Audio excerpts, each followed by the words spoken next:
Hello, and welcome to this week's edition of Storm News. I'm Bailey, subbing in for Owen. And I'm Amberly.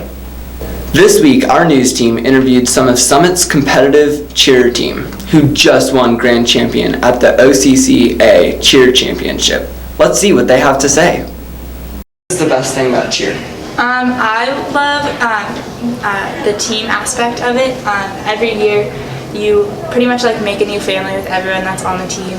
And we all become really close because we go to summer camp together, and we just spend so much time together that it's impossible not to love everyone. I think just how close our team is, how we kind of treat each other like family, and we're all just have fun at practice, and we know it's not gonna last forever. Just have fun with that. The thing about cheer is probably the teammates and the team aspect of it, and just working together, stunting, and yeah. Cool. And how was the last competition? It was the best competition I've ever been at since we got first place. It was kind of a second state and Grand Champions, which is crazy because we're kind of on the same level now as some teams we've been looking up to, which is we weren't expecting it, but it just shows how hard we've worked. It's really good. Competitions are definitely the most stressful part of cheer. Whenever I go out there, I pretty much blacked out and I don't remember what happened until I watched the video. But it's my favorite part of cheer because you just have a routine that shows everything you can do. It was the best competition I've ever been at since we got first place. It was kind of a second state and Grand Champions, which is crazy because we're kind of on the same level now as some teams we've been looking up to, which is we weren't expecting it, but it just shows how hard we've worked. Thanks, guys. I'm super glad Summit was able to take the title this year. Now, a podcast featuring Mr. Etnier on Just the Two of Us with our very own John. Thank you, Mr. Etnier, for joining us on the show today. The show doesn't really have a name, so it's just the two of us. I'd like to ask you a few questions so we can get into this. What's your favorite senior prank? No, I don't have a favorite senior prank. Maybe a really good senior prank would be going to class on the theoretical senior skip day. That would be a great senior prank, actually attending class. Sounds like a fun prank. How many peanuts do you think you could fit in your mouth? 1, maybe 2. Maybe 2, that's impressive. What's the longest hike you've ever been on since we live in Bend? The longest hike? Probably from upper C down to the gymnasium. That's a hike. It's a long hike. Sounds like it's pretty wary. What's your worst experience you've ever had with a cat? All of them? Not a big cat fan at all. Not a big cat fan. Just all of them are awful? All of them are... They're not awful. I just prefer other pets. What do you want to add to the school? Because personally, I like to add some zip lines because I think stairs are overrated.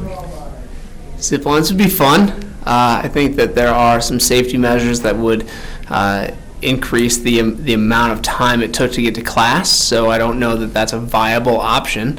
But I think that I don't disagree with you. I think zip lines would be fun. And frankly, I would like to add another staircase near the library because I believe I think that our school is missing a staircase right there. Where the elevator is, that should be a staircase so that we can move more students faster.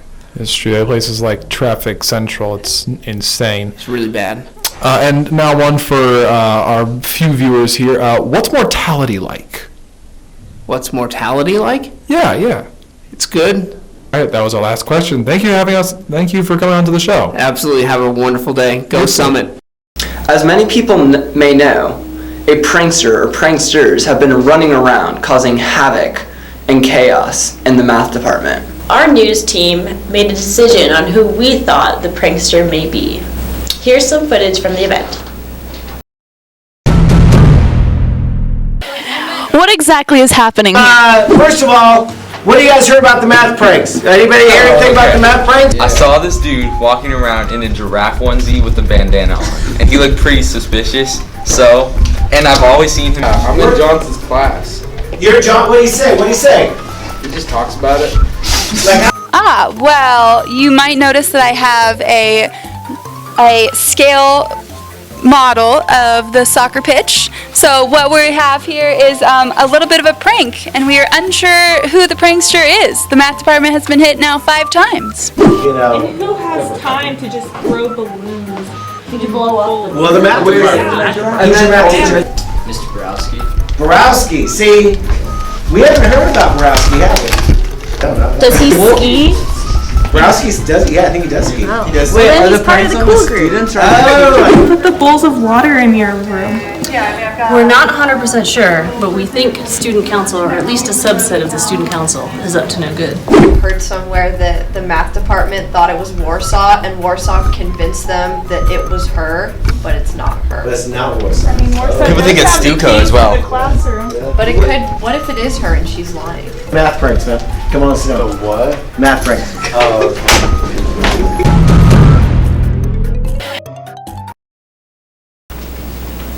Wow, I wonder who the prankster might be. I know, I really like that idea that it might be giraffe onesie guy. Yeah. I don't think so. Maybe even some seniors, maybe? Maybe. Yeah. Last week, we had a very informative and interesting time at the Living Library. Let's see what they have to say. On Friday, February 28th, the 3rd annual Living Library took place. The purpose of the Living Library is to have guest speakers share their stories and experiences in life that have significantly changed them with the hopes of inspiring students with new perspectives on life. Students gathered in the library all day Friday to hear these inspiring stories. We interviewed a guest speaker and one of the organizers of the whole event, Miss Overkesh, about aspects of the event as a whole. Once people realize like the different types of people that are in this community, we are very diverse, and all you have to do is just ask questions. Ask questions and you can learn anything. That's the whole point of this, is to give students a broader view of what the world is like and what other people's lives are like. So I really do hope that every student leaves thinking, oh wow, I've never thought of that, or that's a new way of looking at things, something I didn't know before. The Living Library was a huge success, and we hope to attend it again next year. Thanks, Zoe, and that wraps up this week's edition of Storm News. Thanks for watching. We'll see you next week.